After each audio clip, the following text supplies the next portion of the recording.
Muito bem, meus irmãos, que alegria estar com vocês mais essa noite. Eu queria que você já pudesse abrir sua Bíblia no livro de 2 Samuel, capítulo de número 13. É a mesma dinâmica da mensagem pela manhã. Na verdade, a gente percebe Deus nos movendo para alguns momentos diferentes durante o sermão. Então ele nunca é o mesmo. Por mais que o texto seja, eu creio que o Senhor, na sua infinita graça, misericórdia e cuidado para conosco, Ele nos visita da maneira que Ele quer. E pela manhã nós pudemos ser ministrados nessa palavra e eu gostaria de compartilhar essa história com você. Todos nós somos rodeados por pessoas dentro da família ou no trabalho, na roda de amizades. Temos amigos. Eu sou natural de Presidente Venceslau. Obrigado. E fui conhecer Presidente Venceslau com 15 anos de idade. Foi o meu presente de aniversário. Quando eu cheguei lá, não tinha muita novidade, não. Muito areião, muito calor, aquela região de Presidente Prudente ali. E eu tenho um pouco de, talvez até agora um pouco mais morando no estado de São Paulo, mas eu sempre me considerei muito paranaense. Foram as fases da vida em que marcaram a minha infância, adolescência, juventude. E fiz bons amigos. Tenho bons amigos que estão até hoje naquela região, já vieram aqui. E procuro sempre, da minha parte, com muito respeito, com muito temor, zelar pelas boas amizades, zelar por aquilo que o próprio Salomão vai dizer que há amigos mais chegados do que irmão. Essa é a pessoa que, quando você está passando por alguma dificuldade, é esse amigo que vai te atender de madrugada, vai colocar os seus ombros para que você chore.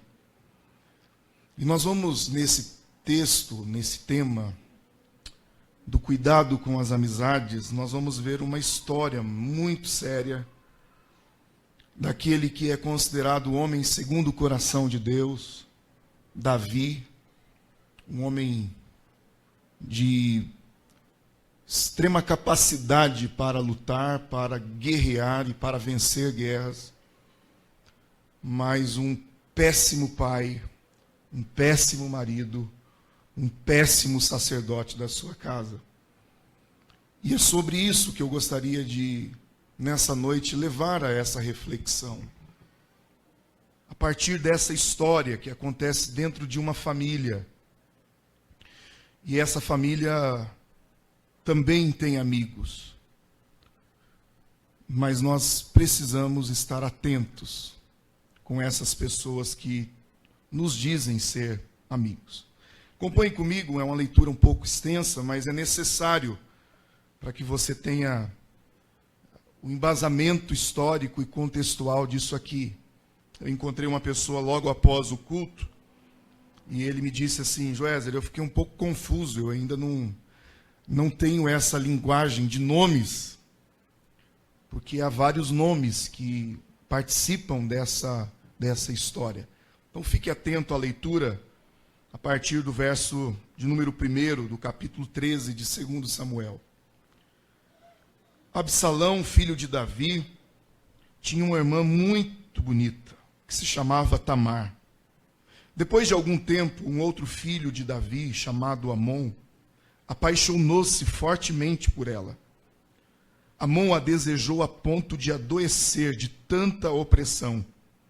Afinal, Tamar era sua meia-irmã e uma jovem virgem. Portanto, pelas leis, impossível de se aproximar-se dela, como namorado, muito menos para possuí-la. Mas Aminon tinha um amigo, diga comigo, amigo, chamado Jonadab, filho de Simeia, irmão de Davi. Jonadab era muito sagaz. Este lhe indagou: o que acontece contigo, filho do rei, que cada manhã estás mais abatido? Não queres me contar o que há em teu coração? Então Aminon lhe revelou: é que eu amo Tamar, a irmã de meu irmão Absalão. Então Jonadab lhe aconselhou, diga, aconselhou: deita-te na cama e finge estar muito doente. Quando teu pai vier te visitar, dize-lhe: rogo-te que minha irmã Tamar venha me servir algo para comer. Mas prepare o alimento na minha presença, a fim de que eu possa também conversar um pouco com ela e coma da sua mão. Aminon gostou da ideia e logo em seguida deitou-se, fingiu-se doente. O rei veio vê-lo e Aminon disse ao rei: concede que minha irmã Tamar venha e prepare aqui mesmo 2 bolos, para que eu fale com ela e coma da sua mão.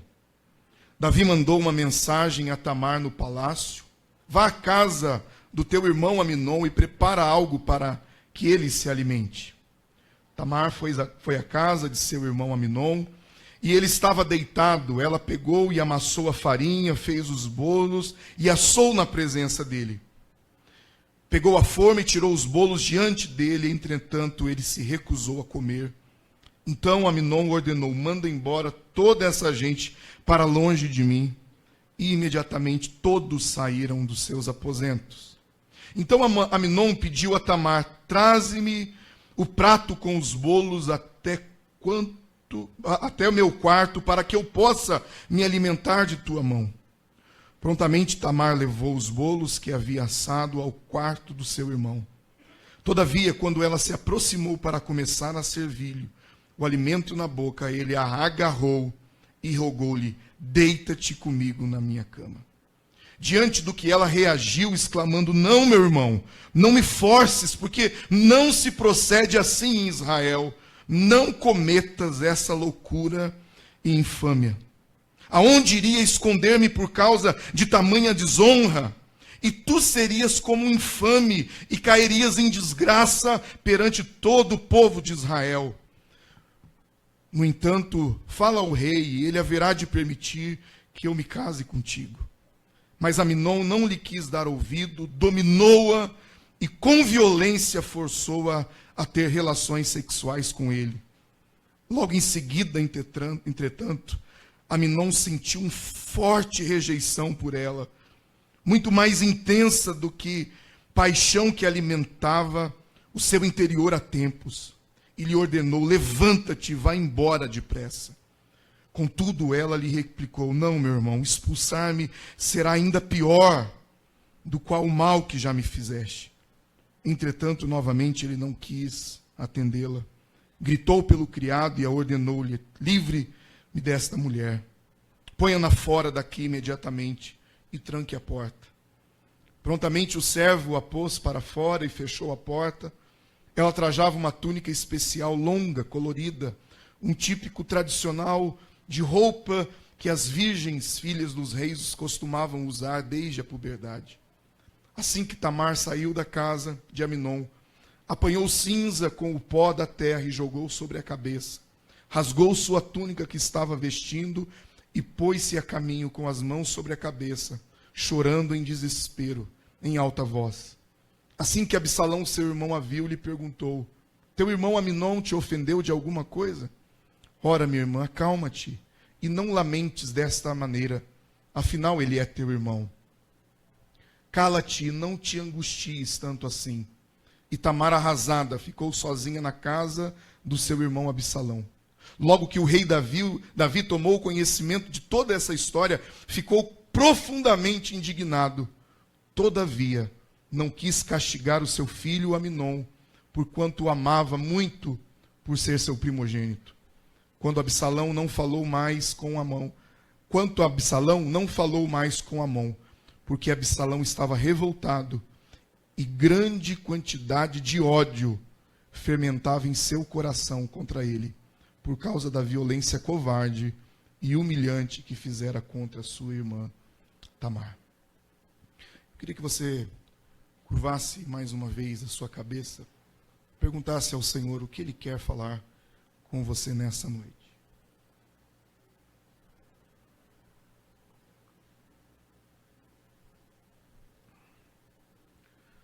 Pai, olha com os teus olhos de ternura nesse momento sobre a tua igreja. Vá de encontro, Senhor, a cada situação, e que essa mesma palavra possa entrar nos lares, nas vidas, e o Senhor nos direcionar, Pai, nessa caminhada chamada vida, nos nossos lares, nas nossas casas, nos ambientes em que nós estamos. Assim eu te suplico e oro em nome de Jesus. Amém. Para nós entendermos um pouco mais esse texto, nós precisamos voltar lá em 1 Samuel, quando o profeta Samuel é enviado por Deus à casa de Jessé. E é interessante que Samuel chega e Deus não revela o nome do futuro rei, daquele que seria ungido rei. E Samuel chega, eu imagino que há um alvoroço naquela casa, porque Samuel diz assim: olha, onde estão os teus filhos? Porque eu vim aqui com a missão de ungir um dos seus filhos. E prontamente Jessé chama os filhos mais velhos, aqueles filhos que estão preparados para o campo de batalha. É uma cultura em que os homens participam das guerras. E quando chegam os irmãos de Davi, os filhos de Jessé, o Senhor não fala que é aquele. Pelo contrário, quando entra um, o Senhor fala: não é esse. Entra o outro, não é esse. Entra mais um, também não é esse. E aí, Samuel fala: são esses seus filhos? O próprio Jessé não acredita que Davi tenha condições para isso. E aí ele se lembra, falou: é como se ele dissesse assim a Samuel: tem mais um, mas esse aí, esse não dá certo não, ele é pastor de ovelha, ele é baixinho, eu imagino que nas características o próprio pai não acredita que Davi tem capacidade de ser o rei, escolhido por Deus. Samuel então diz: olha, nós só nos assentaremos enquanto ele chegar. E quando Davi chega, é uma surpresa, porque aí Deus fala através de Samuel: unge esse moço. Imagine só você dentro da sua casa, você que tem irmãos, e você se sente capaz de realizar alguma coisa, você tem conhecimento ou você tem características para exercer algo que Deus irá fazer, e aí Deus escolhe o patinho feio da família, aquele que a família não acredita, aquele que ninguém vê qualidades nele. Nesse exato momento, eu imagino que os irmãos de Davi começam a sentir raiva, ciúmes, por aquilo que Deus faz na vida de Davi. Porque Deus não olha como nós olhamos. Deus não age como nós agimos.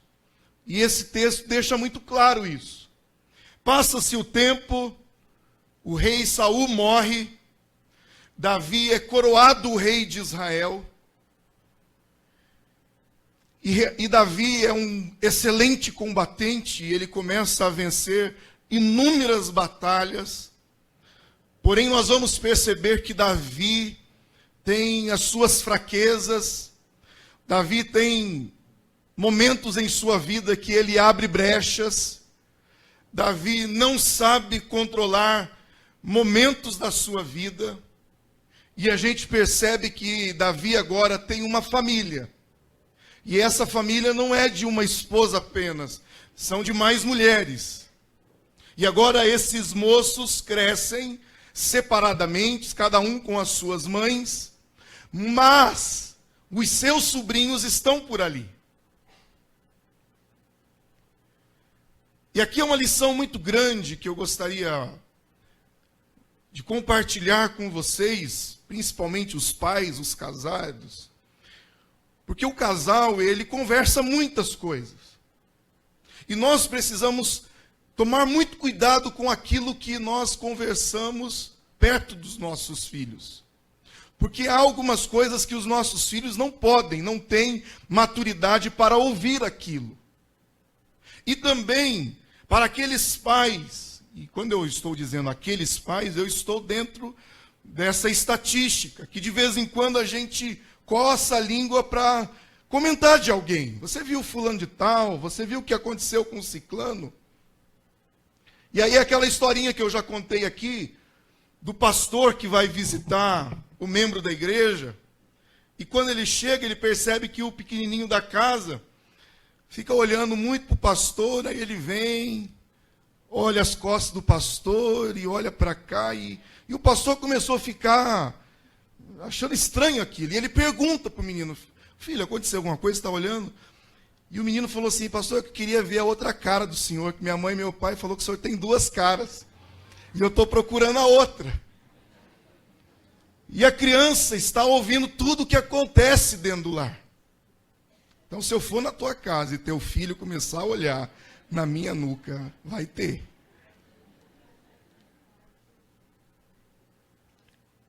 Nós temos um Jonadab na igreja. E hoje de manhã eu ia, se ele tivesse aqui, eu ia me referir a ele.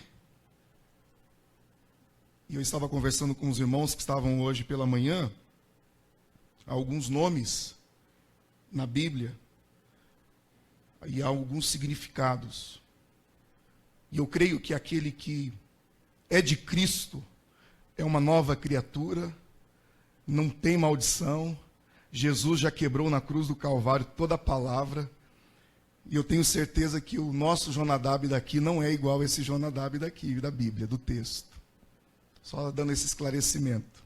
Porque eu vou falar muito sobre Jonadab. Então perceba que Davi é rei, mas ele tem irmãos. E esses irmãos conviveram com os seus filhos. E possivelmente dentro da casa dos irmãos de Davi, houve a seguinte conversa. Era para eu ter sido rei. Não era para Davi ser o rei. Não é justo isso.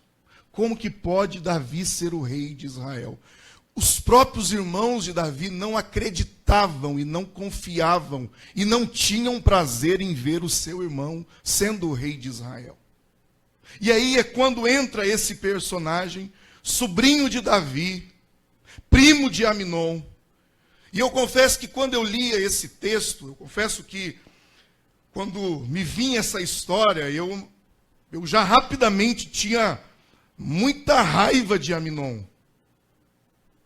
Por aquilo que ele fez. E com certeza, o que ele fez é algo terrível. Mas perceba que no texto mostra valores na vida desse moço. Esse moço começou a sofrer de algo terrível na sua carne, de um desejo impossível. E ele lutava todos os dias contra esse desejo. Perceba o que fala o final do versículo 1 e o início do versículo 2. Apaixonou-se fortemente por ela. Amon a desejou a ponto de adoecer de tanta opressão. Por quê? Era a meia-irmã dele. Tamar era irmã de pai e mãe de Absalão. Mas Amon não. Ele só era meio-irmão. Só era irmão por parte de pai. E esse desejo maligno na vida de Aminon começou a crescer. Eu imagino que ele olhou a sua irmã e disse, puxa, se essa moça não fosse a minha irmã, eu casaria com ela. Ela é agradável aos meus olhos. Talvez Tamar seja essa moça bonita, bela e formosura em todos os sentidos, uma pessoa querida, uma pessoa amável. E o texto vai nos dizer isso porque ela é obediente. Ela não se opõe ao pedido do seu pai. E Amnon está nessa guerra dentro dele. E esse Amnon representa a mim e a você, que de vez em quando desejos, pensamentos vêm à nossa mente, e aí dá um clique lá dentro e você pensa assim: opa, eu não posso pensar isso. Isso não está agradando ao Senhor. Esse tipo de atitude eu não posso ter. E aí, como o verdadeiro cristão, a gente começa a lutar contra o pecado.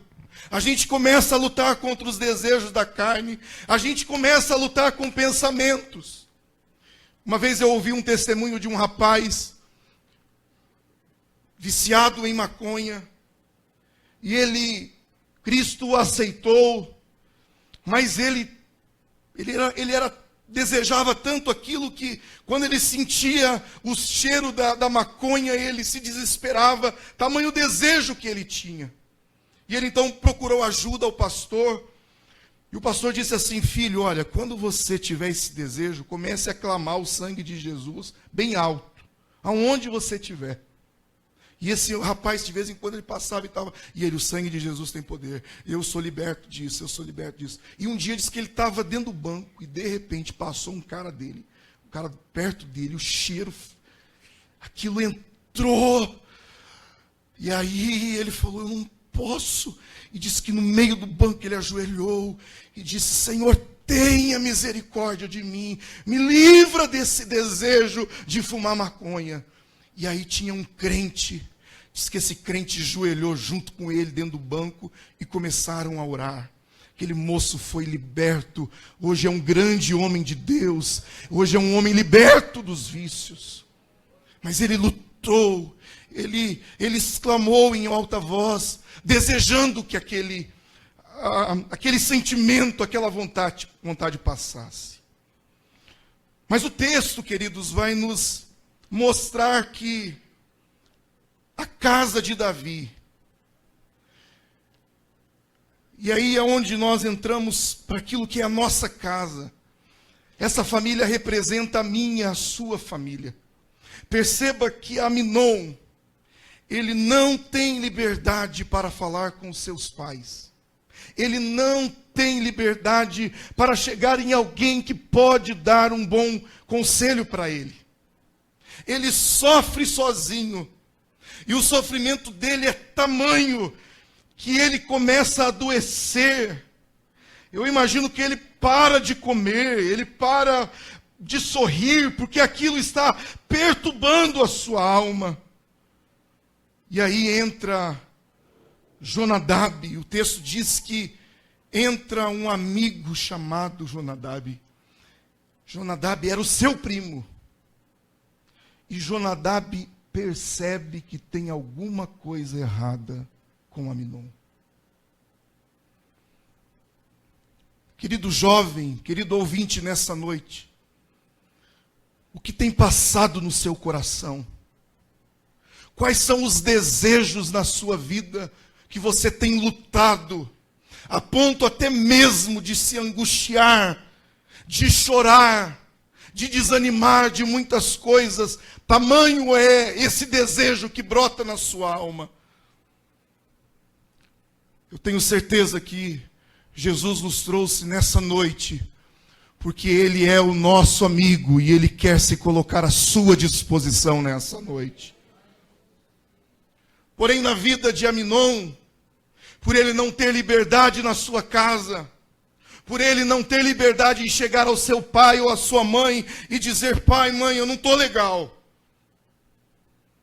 Será que os seus filhos têm liberdade de chegar a você e contar aquilo que está no coração deles? Hoje pela manhã eu compartilhei algo da minha adolescência. Eu brinquei de carrinho, até quando eu era grande, eu gostava muito de brincar de carrinho. Talvez pela criação que os meus pais tiveram, talvez eles tinham vergonha, eles não sabiam abordar a respeito da sexualidade. Não me recordo de ter conversado sobre isso com os meus pais. E com 12, 13 anos mais ou menos, um colega da escola levou camisinha para todos os meninos. Eu nem sabia o que era aquilo, eu nunca tinha visto um pacote de camisinha. Mas já que todo mundo estava, eu peguei uma também. E eu coloquei na carteira. Lembra aquelas carteiras que tinha um tigre assim, que 3D? Já tinha 3D naquela época assim. Quem teve essa carteira aí? Ei, coisa linda, né? E eu coloquei cheio de figurinha a carteira. Era uma criança, era um menino. E aí, porque todo mundo, os meninos todos tinham, eu também queria. Eu coloquei a camisinha dentro da carteira, olha. Irmãos, eu deixei a carteira lá em casa, daqui a pouco, passados uns dias, meu pai me chamou com a cinta na mão e a Bíblia na outra. Falei, Jesus, o que eu fiz agora, viu? E aí acho que por isso que o Salmo primeiro ficou marcado para mim, e ele leu o Salmo primeiro, e me deu uma surra, mas daquelas boas. E aí mostrou a camisinha. Eu falei, mas tem alguma coisa para eu apanhar desse jeito? O que tem nessa camisinha aqui, rapaz? Eu preciso descobrir agora o que é. Queridos, eu conto talvez com um clima de engraçado, mas é triste porque eu tive que procurar o conhecimento lá fora por aqueles que não tinham compromisso com Cristo. E por causa disso eu queimei etapas da minha vida. Eu queimei pontes na minha vida. Eu desagradei ao meu Senhor com o meu corpo. Porque eu não tinha um entendimento e eu fui procurar o entendimento dos amigos lá de fora. Você jovem que está aqui nessa noite, não ache que o seu amigo que passa, a pessoa que passa cola para você é seu amigo. Ele não é seu amigo. Você acha que você está enganando quem colando? Ninguém. Você deixou de aprender. Você está assinando um atestado de burrice, de preguiça por não estudar. Você acha que a pessoa que te aconselha a matar a aula, a ficar com um monte de menina, são seus amigos? Não.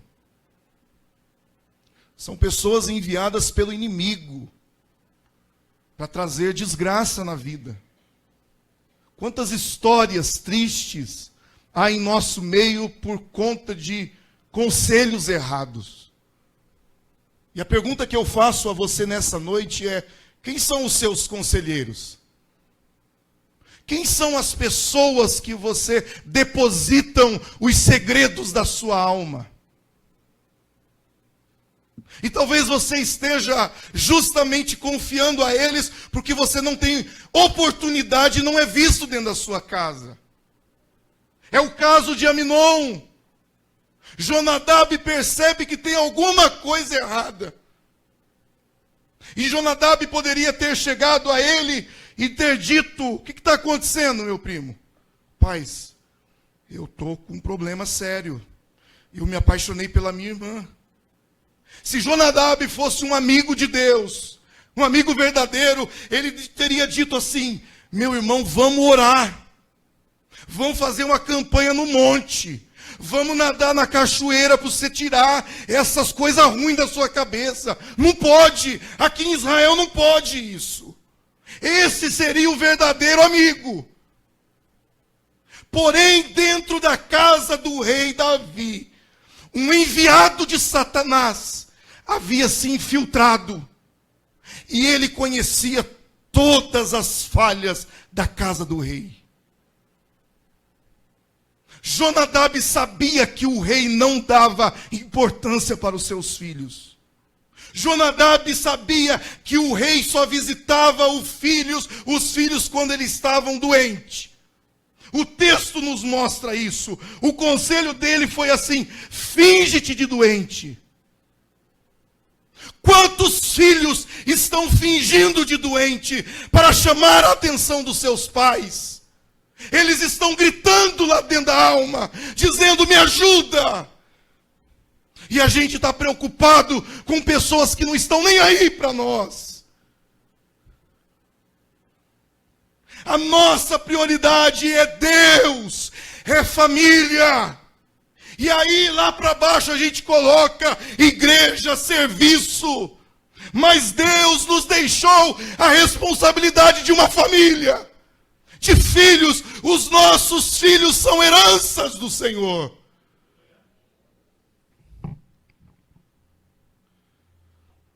Eu sei que nos dias atuais a mãe precisa trabalhar, os pais precisam estar fora de casa, mas eu sei também que há muitos pais que têm sido negligentes quando têm a oportunidade de estar com os filhos. Inventa passeio, inventa almoço, inventa um monte de coisa, e não tem uma qualidade de ouvir o filho, de brincar com o filho, de dar atenção ao filho. E Satanás, apenas 2 vezes na Bíblia nós vamos encontrar essa palavra sagaz. A primeira é no Éden. A Bíblia diz que a serpente era um animal sagaz. Jonadab recebe o mesmo título da serpente. Ele era um moço sagaz. Ele era um moço esperto, astuto, malicioso, malandro. E quando ele percebe essa fragilidade, ele diz assim: é aqui que eu vou lançar um veneno mortal nessa família.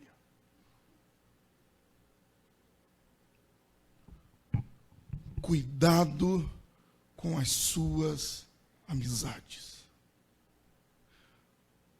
Aminon foi o centro da atenção. Tem alguém para me ouvir e me entender. Tem alguém que me deu um conselho bom. Eu imagino que Jonadab disse assim: viu? Velho, isso aí não é tão pecado, não. Ela não é nem irmã de pai e mãe, é só de pai. Não tem problema. Não tem problema eu falar uma mentirinha agora aqui, não.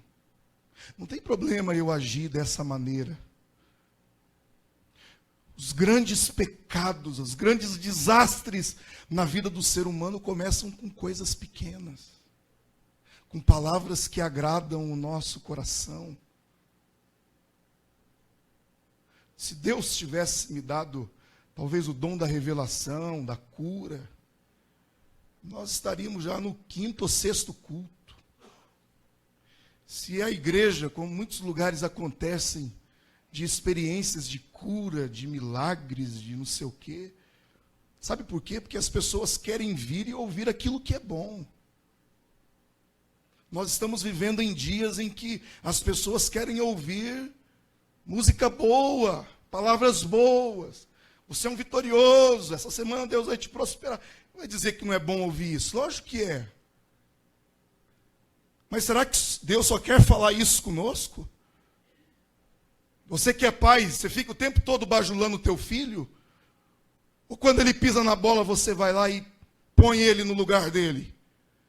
Assim é Deus conosco. Ele nos ama, por isso que Ele nos corrige, por isso que Ele nos faz voltar no caminho verdadeiro. E aí Aminon ouve essas palavras, aquilo lhe cai bem aos ouvidos e ele vai. E não é que é verdade? O rei Davi veio visitar ele, hein? E ele diz ao seu pai: ô pai, estou aqui meio doentão. Mas sabe aquele pãozinho que Tamar faz? Puxa vida, aquele pão é gostoso demais. O senhor não permite que ela venha aqui? Davi poderia ter pensado: mas espera aí, esse moço tem um tanto de empregado aqui, por que ele quer comer o bolo que a irmã dele faz? Olha a desatenção, olha a falta de preocupação de Davi com a vida do seu filho. Davi queria resolver um problema, e aqui é uma lição muito importante. Cuidado para não jogar problema para debaixo do tapete, achando que aquilo não é um problema sério. Davi não vai até Tamar. Ele não visita mesmo, se o filho está tudo bem, ele não vai. Ele mandou o mensageiro dizer para Tamar vir à casa de Aminon. Acontece tudo isso que acabamos de ler. Davi não pune o seu filho. Ele faz um show lá dentro da casa dele.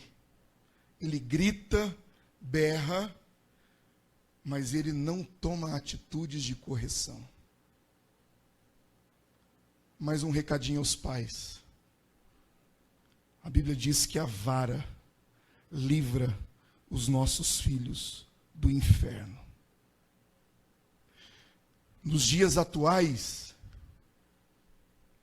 as leis estão voltadas para a proteção, e eu não estou dizendo que você deva espancar, maltratar, mas a Bíblia nos leva a refletir que os nossos filhos precisam de correção. É inadmissível um filho chutar, dar tapa na cara de um pai, xingar um pai. Eu posso dizer que essa família está fadada a um fracasso muito grande. A autoridade dos pais precisa ser desenvolvida dia após dia dentro dos lares. Davi não tratou com o seu filho Aminon. Davi esperou, achando que não posicionando a coisa melhoraria. Absalão então recebe a sua irmã. E aí nós vamos perceber que passam-se 2 anos. 2 anos. Glória a Deus, aleluia. Família está tudo bem. Esse problema eu resolvi lá atrás. Está tudo certo já. Absalão então resolve dar uma festa junto aos pastores que estão cuidando dos animais, tosqueando. E ele faz um convite ao rei. Venha, pai, vamos reunir os filhos. Absalão com certeza sabia que seu pai não viria. E realmente Davi não vai. E Absalão pede para que Aminon esteja com eles. Davi então se lembra, acha melhor ir. Não, pai, está tudo resolvido. Quero encontrar meus irmãos. Queremos fazer um banquete. E Absalão dá ordem aos seus empregados, dizendo: quando ele estiver alegre pelo vinho, vocês vão lá e matem ele. Mas meu senhor, não, eu estou mandando, eu me responsabilizo pela morte de Amon. E Absalão vai e executa o seu plano de raiva, de ódio, que durante 2 anos ele acumulou, ele planejou, e realmente aconteceu. Quando chega a notícia à casa de Davi, aqui tem algo muito interessante. Aqui tem uma fofoca. E fofoca é do diabo, é maligno. Porque geralmente a fofoca vem acrescentada de alguma coisa a mais. Na fofoca a gente mata a gente que não morreu. Aconteceu um acidente, morreu 30.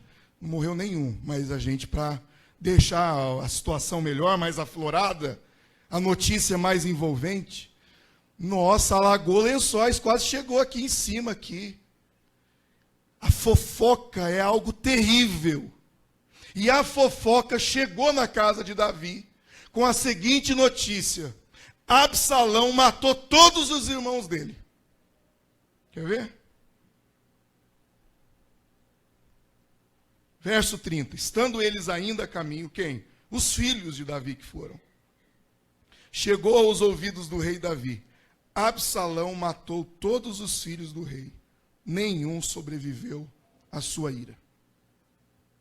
O rei se levantou, rasgou as vestes e lançou por terra. Do mesmo modo, seus anciãos e oficiais, mantendo-se de pé, rasgaram as suas vestes. Versos 32. Diga comigo. Mas Jonadab, diga comigo. Mas Jonadab, olha o Jonadab aí. Jonadab, filho de Simeia, irmão de Davi, lhe disse: esse moço sabia tudo o que estava acontecendo. Sabe por quê? Porque foi ele que preparou tudo isso. Ele só estava esperando a concretização da semente do mal que ele havia plantado naquela casa. Olha o que diz Jonadab: não acredite, ó meu senhor, que todos os filhos do rei morreram, porquanto somente Aminon está de fato morto. Absalão prometeu vingar-se de morte desde o dia em que Aminon ultrajou sua irmã Tamar. Agora, pois, ó Senhor, meu rei, não fiques com o seu coração pesaroso, pensando na morte de todos os filhos. Não é verdade, apenas Aminon está morto. Gente, vocês estão percebendo quem é Jonadab? Ele já sabia o que ia acontecer. E ele já ficou na casa do rei, só para dizer o que de fato iria acontecer. A notícia chega que morreu todos os filhos. Aí, Jonadab, é como se Jonadab estivesse dizendo assim: rei, Absalão ia matar Aminon. Só o senhor que não viu. Que amigo é esse que está como um urubu em cima de coisas ruins? Quem são as pessoas que estão dentro da sua casa, esperando os seus erros? E não vem dizer que a sua casa não tem erro e não tem problema, porque toda casa tem. E eu gostaria de trazer esse alerta a cada um de nós nessa noite. Quem são os Jonadabes que estão dentro da sua casa? Quem são as pessoas que estão dentro da sua vida, esperando uma palavra sua, um momento de fragilidade seu, para plantar uma semente do mal, um câncer na sua casa, na sua vida? Há histórias tristes de amigas que foram traídas por pessoas que eram suas amigas dentro de casa, que tentaram roubar o marido ou até mesmo roubaram. Pessoas da alta confiança, pessoas em que você dividiu momentos. São os Jonadabes, os espíritos que vêm para destruir a sua casa, roubar a comunhão da sua família, plantar uma semente do mal. Porque é mais fácil chorar com os que choram do que se alegrar com os que se alegram. Não pense você que as pessoas estão felizes com a prosperidade de Deus sobre a sua vida. Não pense que todo mundo que bate a mão nas suas costas está batendo como sinal de amizade. Mas tem sido tapinhas de apunhalamento, apunhalando você, falando de você por aí. Cuidado com quem você abre as portas da sua casa. Davi, os seus filhos abriram a vida para ele. E ele foi descobrindo os pontos fracos. Você acha que Satanás não conhece o seu ponto fraco? Ele não sabe o que você pensa, mas ele vê o que você está fazendo. Ele vê como você está tratando a sua esposa, os seus filhos, como você está se relacionando com a pessoa do seu serviço. E ele vem e começa a lançar pensamentos. E aí a gente vai dando confiança para aquilo. A gente se acha forte demais. A gente se acha bom demais. E nessas pequenas brechas, Satanás vai armando uma grande cilada. Porque ele vem para matar, ele vem para roubar, ele vem para destruir. Mas em nome de Jesus, nessa noite, eu quero declarar que todos os espíritos de Jonadab batam em retirada da sua vida em nome de Jesus. Mas é necessário você estar atento. É necessário você buscar pessoas de Deus para conversar. Quantos sonhos são frustrados porque você contou para a pessoa errada? Porque era uma promessa de Deus para o seu coração. E aí você se sentiu, eu vou contar para fulano de tal. Ele é tão bonzinho, ela é tão boazinha. E de repente essa pessoa passou a rasteira em você. Essa pessoa roubou a sua ideia. Porque dentro de nós há sim espíritos como de Jonadab. Não venha me dizer que a gente não é sujeito a isso. E a minha oração nessa manhã foi: Senhor, sonda o meu coração e vê se há em mim algum caminho mau. Há algum espírito das trevas, há algum sentimento que não vem da tua vontade. Quantas são as vezes que a gente olha para o casamento do outro e diz, como eu queria ter uma vida matrimonial como a de fulano de tal. Você não sabe o que eles passam. A grama do vizinho não é mais verde que a sua, não. É do mesmo jeito. Mas você precisa valorizar aquilo que Deus te deu. Você precisa cuidar daquilo que Deus te deu. E a coisa mais preciosa que Deus nos deu foi a vida. É esse ar que podemos respirar. É a família que Ele tem nos dado. E a minha pergunta é: como estão as portas da nossa casa? Quais têm sido as aberturas que nós temos dado? Enquanto você reluta em vencer um problema familiar, Satanás está enviando filhos demoníacos por aí. Traficantes estão vendo o rosto, o desespero dos jovens. E eles oferecem uma vida fácil.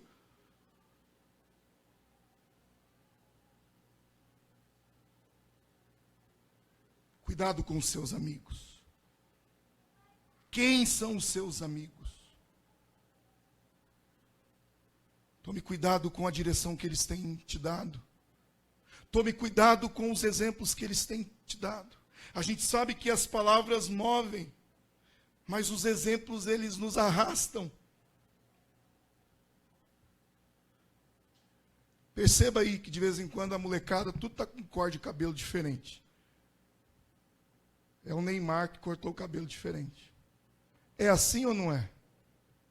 Os exemplos arrastam. E o mundo, a todo instante, está bombardeando a nossa casa com exemplos. Porque a gente quer ser parecido com aquele que é famoso. A gente tem essa referência. E aí a gente, nos momentos em que é para o nosso filho estar fazendo alguma atividade, a gente liga a televisão, está numa malhação. E aí na malhação, a mãe e o pai acham normal a filha adolescente dormir com um namorado em casa. Os exemplos arrastam. E Satanás está se infiltrando dentro das nossas casas, por meio de pessoas, por meio de gente que, dentro do seu coração, há o desejo que a sua vida não seja boa. E ele vai fazer de tudo para tentar te destruir.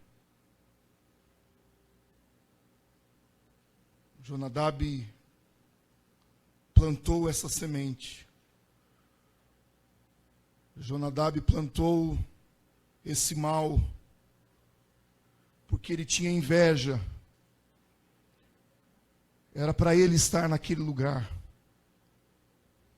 Era para o meu pai ter sido o rei de Israel. Então, já que ele não foi, eu vou destruir essa família. Não se iluda achando que todo mundo gosta de você. Não se ilude que todo mundo que vai na tua casa está feliz com você. Eu não me preocupo em relação a isso. Eu não me preocupo em relação a isso. Porque eu tenho colocado Deus acima de todas as coisas. Eu tenho procurado viver aquilo que Deus deseja para a minha vida. Se alguém está fazendo isso comigo, não vai dar conta comigo. Não é a mim que você deve contas. Você deve conta a Deus. E se eu fizer alguma coisa com alguém, eu vou prestar contas diante de Deus. E se porventura na minha vida tem espíritos malignos como havia na vida desse jovem, eu também pagarei por consequências de algo que eu fizer contra o meu próximo. Porque ele é criatura de Deus e ele é filho de Deus. Mas nessa noite, eu quero levar você a pensar sobre isso. Com quem você tem andado? Há um ditado que diz: diga-me quem tu andas e eu direi quem tu és. Há um outro melhor ainda que diz que se você andar com gente boa, você vai ficar gente boa. Mas se você andar com gente ruim, você vai ficar mais ruim do que elas. Perceba isso. Se a gente for na cadeia agora, sabe quem vai estar lá? A maioria é filho de crente. É gente que brincou. Pessoas que foram influenciadas, foram marcadas por um sistema religioso opressor. Eu conheço vários filhos de pastor que são piores do que os moços que estão ímpios aí.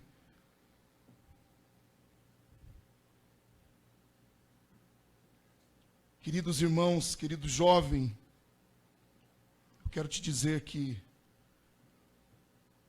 o Senhor nessa noite está entrando na vida dos lares. E o Senhor vai despertar a vida dos pais, em nome de Jesus. Eu não sei por que Jesus me levou a pregar nesse dia sobre esse tema. Mas eu entendo que Ele está falando com alguém aqui nessa noite. O Senhor está livrando a sua família, a sua casa de Jonadabes, de espíritos malignos que queiram entrar na sua casa para destruir. Em nome de Jesus, nesta noite, o Senhor nos encherá da sua graça, do seu poder, e colocará pessoas de Deus no nosso caminho. Aos pais, vocês sabem aonde moram os professores dos seus filhos? Você já foi lá conversar com eles? Você sabia que eles podem influenciar mais do que vocês? Eles passam no mínimo, qual a média de horário na escola? 40 horas por semana, mais ou menos? Me ajude aí algum professor. Por aí? Criança chega em casa, toma banho e vai dormir. Nossa escola dominical está linda. Hoje eu assustei com a quantidade de gente saindo ali. O Espírito Santo de Deus falou para mim: começa a preparar para construir, porque não vai caber gente mais nas salas. Queridos irmãos, dá para contar nos dedos as igrejas que têm escola bíblica dominical. Satanás tem colocado frieza no coração da liderança, para que não haja escola dominical, para que a gente mude o foco, para que a igreja se adapte ao horário das pessoas. Nós não iremos abrir mão da nossa escola bíblica. Queridos irmãos, eu vi um trabalho que essas irmãs estão desenvolvendo. Uma mãe me disse hoje assim, eles não são daqui, mas a menina frequenta a nossa escola dominical. Ela disse, eu não sei mais o que fazer. Ela ama a escola dominical. E ela não quer faltar nenhum dia. O que eu faço? Eu falei, a filha é sua, se vira. Dá um jeito. Negocia com seu esposo. Tamanho cuidado que as professoras têm empregado de amor nas lições. Eu desafio você, pai e mãe, venha para a escola dominical.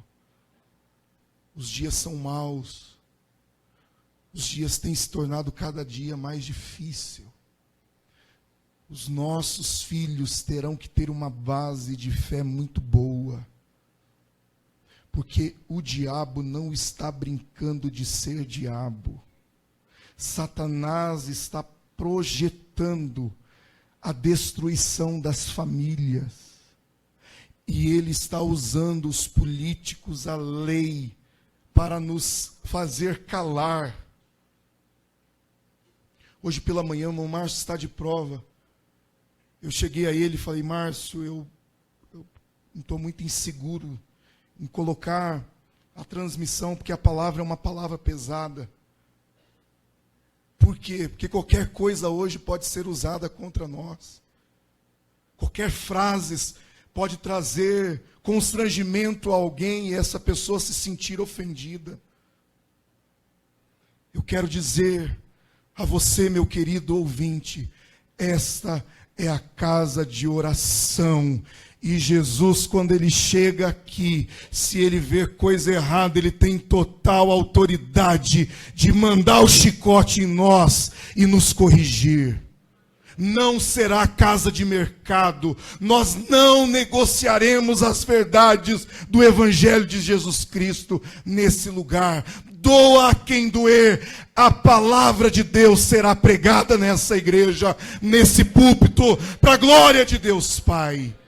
Continuaremos lutando contra o pecado, mas amando o pecador. O Senhor exige de nós santidade. Ele não negocia santidade conosco. Portanto, nos coloquemos em sua presença. É noite de colocar a vida diante do altar do Senhor. É noite de rever os conceitos. É noite de rever a lista das pessoas que têm feito parte da sua vida. É noite, jovem, de você parar de ouvir conselhos de pessoas ímpias e você começar a buscar conselhos de pessoas de Deus, de homens e mulheres que têm algo para te oferecer de bom. Guarde o teu coração, moça. Guarde o teu coração, jovem. Procure viver dentro da sua casa. Procure abrir o seu coração para os seus pais. Pais, olhem para os seus filhos. Talvez nesse exato momento eles estão gritando desesperado por socorro. Que o Senhor abra o nosso entendimento nessa noite. E que o Senhor venha sobre a vida de cada um de nós. Em nome de Jesus.